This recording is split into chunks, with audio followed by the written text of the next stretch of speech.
BJP को 2024 के लोकसभा चुनाव में घेरने के लिए नीतीश कुमार तीसरे मोर्चे की कवायद कर रहे हैं, जहां विपक्षी दलों की बैठक बुलाई गई है।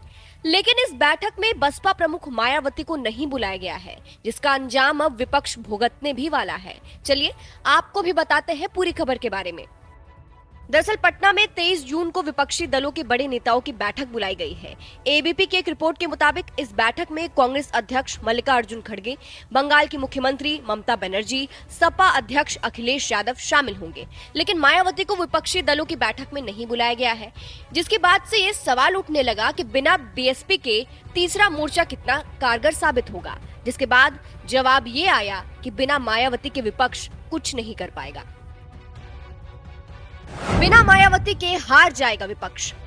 मायावती राजनीति का एक बड़ा चेहरा मानी जाती है। इसके साथ ही उत्तर प्रदेश से बसपा के 10 लोकसभा सांसद हैं। इसके साथ ही बसपा का वोट बैंक उत्तर प्रदेश के अलावा पूरे देश में है। इसके बारे में बसपा ने सवाल उठाते हुए कहा कि उत्तर प्रदेश में नीतीश कुमार और ममता बनर्जी का कितना वोट बैंक है। बहुजन समाज पार्टी का उत्तर प्रदेश के अलावा पूरे देश में वोट बैंक है और जनाधार है, इसलिए मायावती को नजरअंदाज कर कोई भी मोर्चा सफल नहीं हो सकता है। 2022 के विधानसभा चुनाव में बसपा का एक प्रत्याशी जीता था, बावजूद वोट प्रतिशत 13% के आसपास था।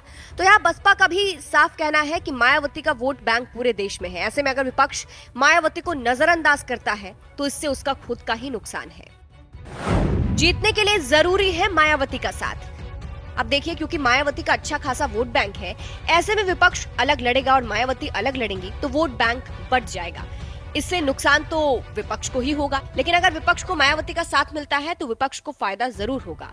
फिलहाल आपको ये भी बता दें, जब 2019 के लोकसभा चुनाव में सपा बसपा का गठबंधन था, सपा को केवल 5 सीटें मिली थी और बसपा को 10 सीटें मिली थी।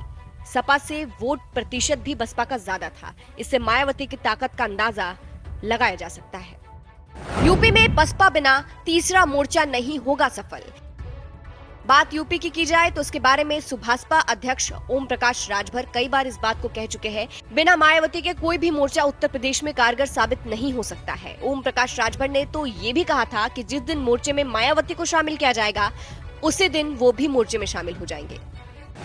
बीजेपी के सामने नहीं टिक पाएगा विपक्ष। अब देखिए, अगर वोट बढ़ जाता है मायावती और विपक्ष का तो इससे बीजेपी को फायदा होगा, क्योंकि ज्यादा से ज्यादा वोट बीजेपी को मिलेंगे और विपक्ष और मायावती का वोट अलग अलग चला जाएगा। मायावती को विपक्षी एकता की परवाह नहीं।